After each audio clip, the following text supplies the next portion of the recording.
Today's case is named one of the biggest unsolved mysteries from Japan. The interesting thing is, the suspect left so much clues and evidence, but still, even 20 years later, the suspect has never been found. Most people in Japan actually believe that the suspect is a Korean male. Could that theory be right or wrong? We will get into it. And the suspect is still out there, and I believe that my American audience especially, we can help solve the criminal because I personally believe that this could have been an American suspect. Now, a lot of YouTubers have talked about this case, and I'm sure you might have heard of it, the Setagaya family story. But recently, a Korean documentary have done a deep dive into this, and they have gone through a lot of gossips, rumors about this case, and they were able to prove that some of them are just big speculation. So what is the truth? What is the false? What have I found, and why do I think that a suspect could be American? There might be some new information and take in my video, so stay tuned. My room is so hot right now.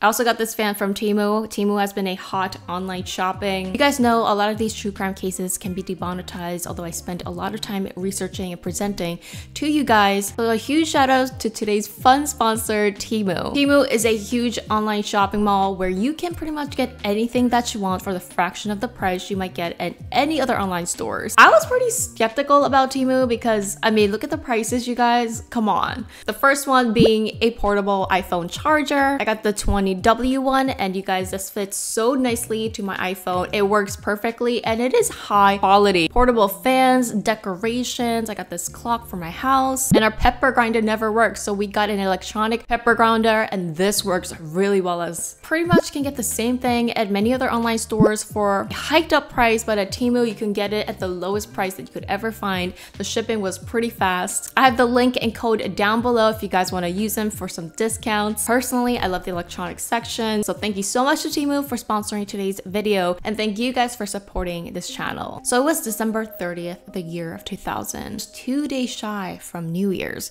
Everybody was getting excited. I mean, it was just Christmas. Now it's gonna be a new year. Everybody is in the festive mode at the time of the year. There's a province in Japan called Setagaya. So Setagaya is not the family's name. This is a province in Japan. And in one of a quiet, nice looking neighborhood, a family named the Miyazawa family lived in this 3-story house, again in a pretty nice neighborhood. The youngest son was 6 years old, right? The mother, the wife, was named Yazuko. They also had a daughter, 8 years old. And the father, named Miko, he was working at a British marketing firm at the time. And this house is interesting because it was kind of split into half. I believe it was Miko's mother and father. So this was a full house, you guys, but I believe this was more like a secluded area. You guys know a lot of places in Asia are like cities, but living in this huge house, apparently there was a park that was also adjacent to their house. So they also lived a pretty luxurious, I would say pretty luxurious life in Japan. Now the next day on December 31st, around 10 to 10:30 a.m., the relatives that lived right next door called Miyazawa's family,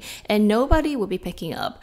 Now usually this is a time where at least the parents would be awake. I mean, it is pretty much New Year's Eve. The phone line was dead, meaning it sounded like someone has literally pulled the plugs to the phone. So the parents who lived right next door decided to ring the doorbell. Nobody opened. They went inside. And that's when they discovered something that they will never be able to, unfortunately, get out of their head, which was their entire family, the entire Miyazawa family murdered. And there were pools of blood everywhere, which meant that, again, you know, the bodies have been there for a couple hours. Looking at the crime scene, here are the details of what the police believe happened. Of course, we never know the exact timeline, but they were able to figure some things out. So it was most likely that the suspect entered their house through the second floor bathroom by hopping over the fence and climbing over through their bathroom window, which was open. But the suspect did have to remove the window screen. So they broke into the house, and because this was the second floor, that is where their youngest son Ray was sleeping in, and that's why he could have been most likely the first suspect. So the suspect went to the little boy's room and took his life by choking. Now this is when we presume that because of all the noise, the father, Mika, who was on the first floor, most likely using his computer, rushed upstairs to see what was going on, what is all this noise, and came face to face with the suspect. The father, Mika, was stabbed multiple times, including his head. Actually, they found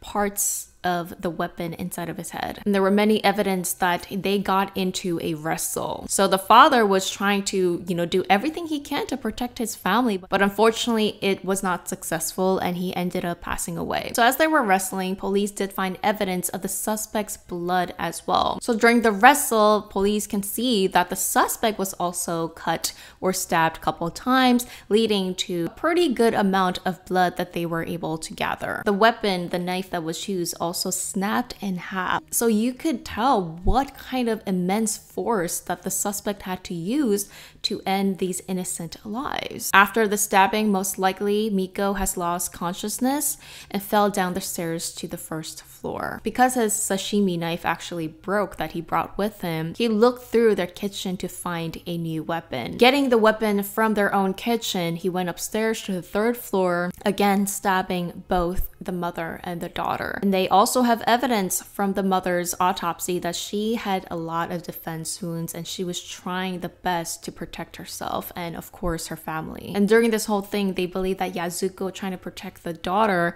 while trying to protect her, they both lost consciousness and fell down from the third floor to the second floor, rolling down the stairs. Evidence of heavy force was used against them. So the suspect had one plan when he came into this house. It was to literally end their lives. Not to just steal, not to just, scare them. It was to literally end the entire family's life. Now, police say that they can tell they've been there for a while because it was just a pool of blood and that it had almost been now starting to dry up. And it was just one of the worst scenes that some of investigators has ever witnessed. So based on just this evidence alone, you could see who this suspect had a lot of resentment, a lot of anger. I mean, was it revenge? I mean, was he just crazy? What was it? Let's try to find out. So the thing that makes this case just so media frenzy and uncomprehendable is the fact that the suspect left pretty much every single clue that you would want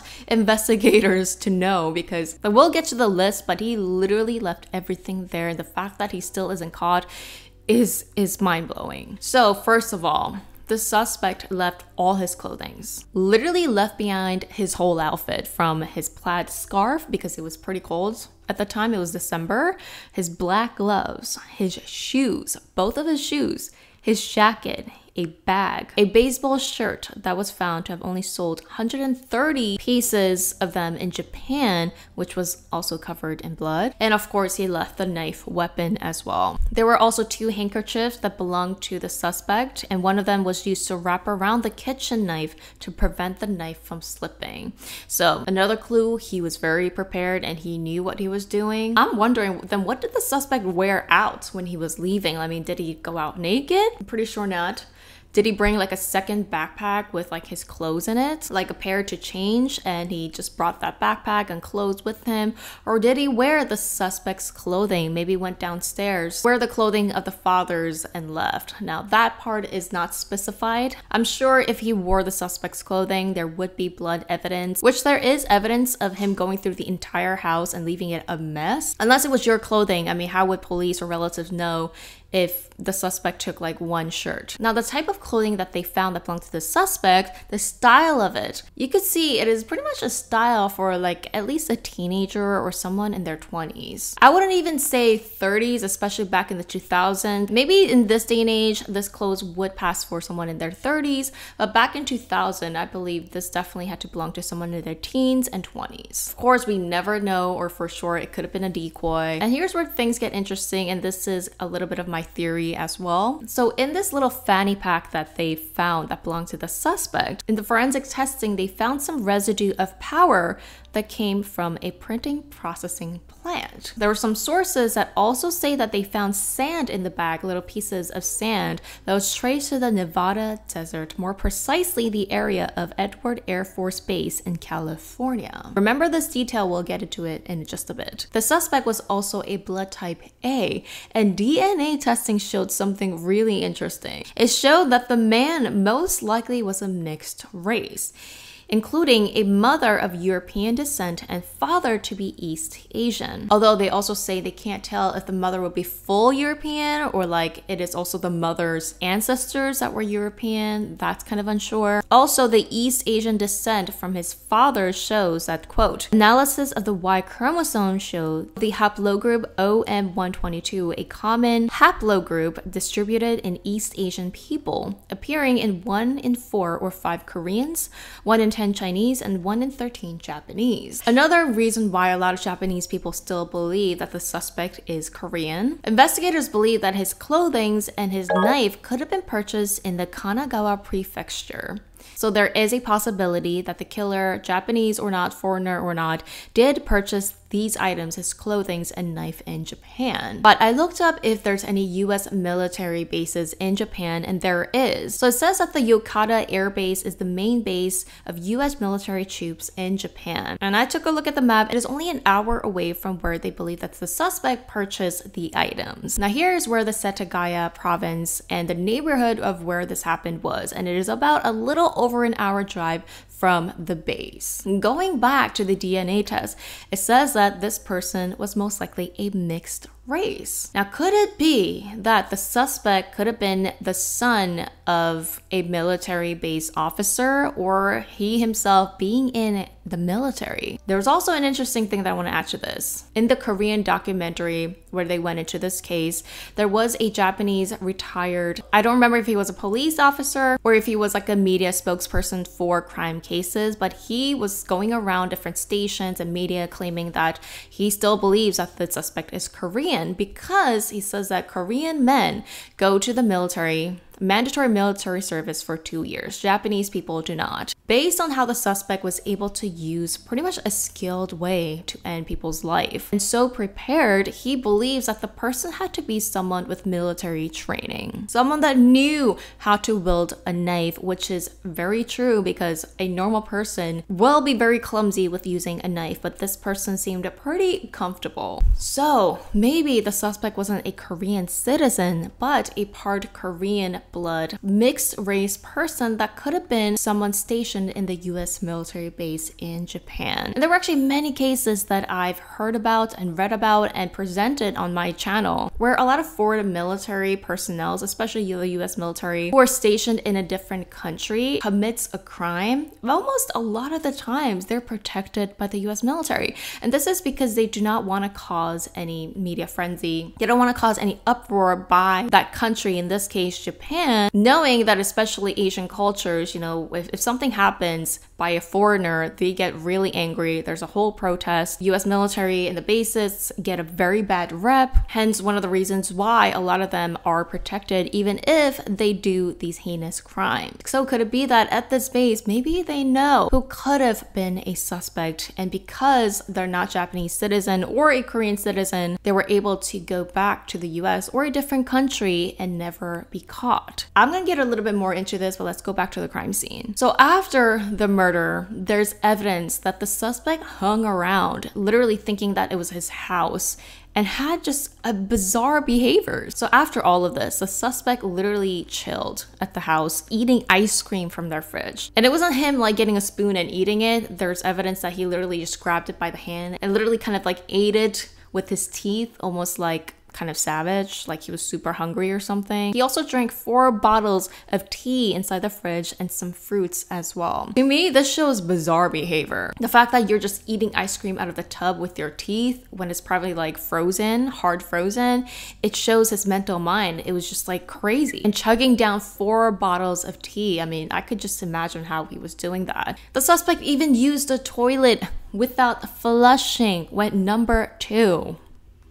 And yes, they actually got the samples of his feces, and it showed that a couple of days before he ate some bean sprouts or string beans and sesame seeds, which I'm not sure if that will really help because a lot of Asian people eat that. Evidence that he went through the house and just ransacked it, especially using their band-aid and their first aid kits, most likely to try and cover up his cuts from the fight and wrestle. A lot of their drawers were opened. I mean, papers flying everywhere. Apparently there was like papers that that he dumped into their bathtub. There was also evidence that he took some of the money that Miko had stored in their house and some money that was left behind. So people say, I mean, I don't think he even took that much money and left some money behind. So the motive is a little shaky when it comes to money, if that was their sole reason. Now, there's some people who say that there's evidence of him taking a nap on the couch. I'm not sure how you're gonna prove that someone actually napped there or just sat there for a couple minutes. So basically, the suspect, after murdering 4 people, just chilled, ate, went to the bathroom, maybe took a nap. So the behavior of this suspect is bizarre. He wasn't even thinking like, oh my god, I'm gonna get caught, oh my god, I have to clean up the scene. Like, he just went bizarre, almost like a monster. So whoever this was has a super chaotic mindset, super pretty much psychopathic mental state he was in. Another crazy evidence was the computer being used. So this was Miko's or the family's computer on the first floor. The forensic showed that at 1:18 and 10:05 a.m. in the morning, someone was using the computer. That means pretty much 10 hours that the suspect was hanging around. But unfortunately, the 10:05 one is a little shaky because they believe that Yasuko's mother, the relative who came inside of the house, could have touched the computer, while she was kind of looking through the house, panicking, oh my god, what's going on? So the 10:05 could have been Yasuko's mother, although she claimed that she came in around 10:30 to 10:40. Again, part of the reason why sometimes you do have to get the exact time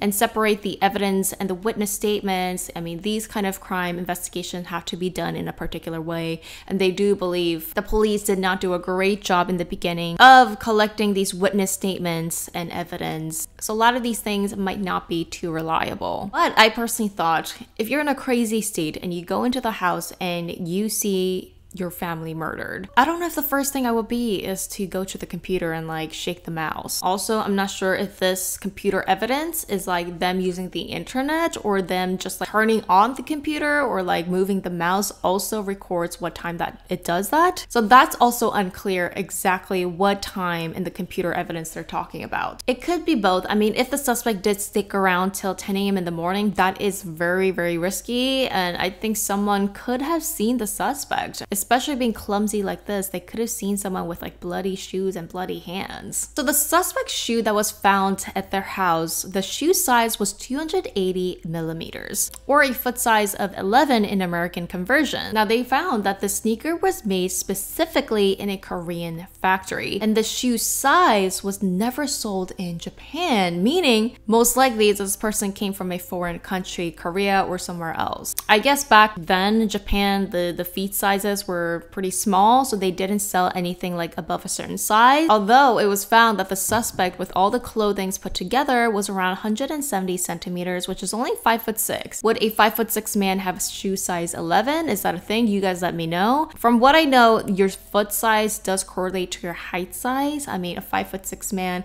having that big of a feet, was it a decoy shoe that this person actually had big feet? This man was also pretty slender, and they trimmed down the age to 15 to 35 years old, and he was also right-handed. The police also believe that the suspect could be Korean, so they even put flyers of looking for the suspect, not only in Japanese, but in Korean language as well, in case that anyone knew about this. Now, this is a sketch, alleged sketch of what the suspect could have looked like. And it was drawn, I believe, in 2002, and it was spread all over the Japanese media. Apparently, in the description of the sketch, it says, quote, "A face that cannot be Japanese man, but Korean features." As being a Korean, this face could go in any race, to be honest. But we later find out this sketch was not from a witness. This sketch was done by a psychic who claimed that he can see what the suspect looked like. So it was not from the police, it was not from the prosecutors, not from the witness. This was just a psychic drawing. So I don't think this was really that reliable. I mean, it could be. The suspect could look like that,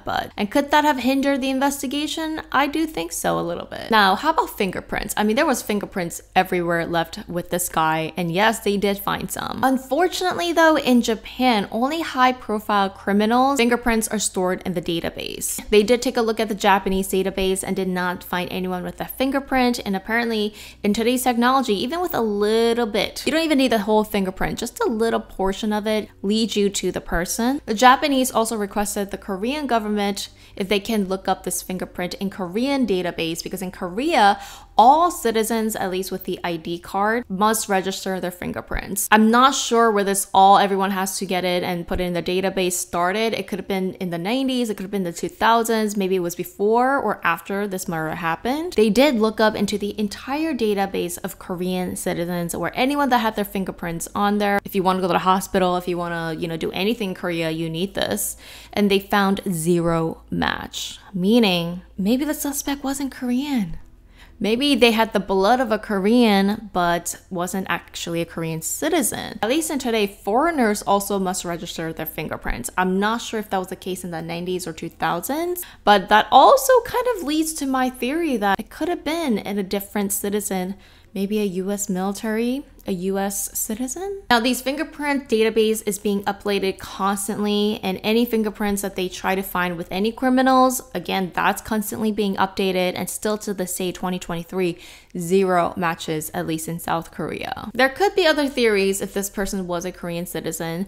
They could have just never got their ID cards, never been to any legal places, just been hiding for the last 20 something years. But it also means that at least in these 2 countries, this person has never committed a crime and put into jail. Now, here's a book in Japan that was published back then. And pretty much what this book say is, I know who did it. The author of the book says that they know for sure who did it, and they got this information from a Korean mafia. They even named the person of the suspect, and apparently this Japanese author says the suspect is a man named Lee In-eun, a Korean man, that this person did work at a printing facility. I think they went into details about some other stuff, but basically claiming that they were sure that this was a suspect, and it just matched every description of what the police found. But the problem is, this author wrote many crime books claiming that they knew who the suspect was whenever these big crime cases would happen. And it became pretty popular. A lot of people read it. A lot of people kind of fed into this non-factual, non-actual evidence kind of fantasy book, and people do not see the credibility into this. They just believe that these authors are using these to make pretty much fame and money because people will buy it. It is like, oh my God, they do know who did it, but unfortunately, they cannot find anywhere that this person Lee In-eun is existing and is a real person beyond this book. And Lee In-eun is a pretty uncommon name, at least I've never heard of it. So again,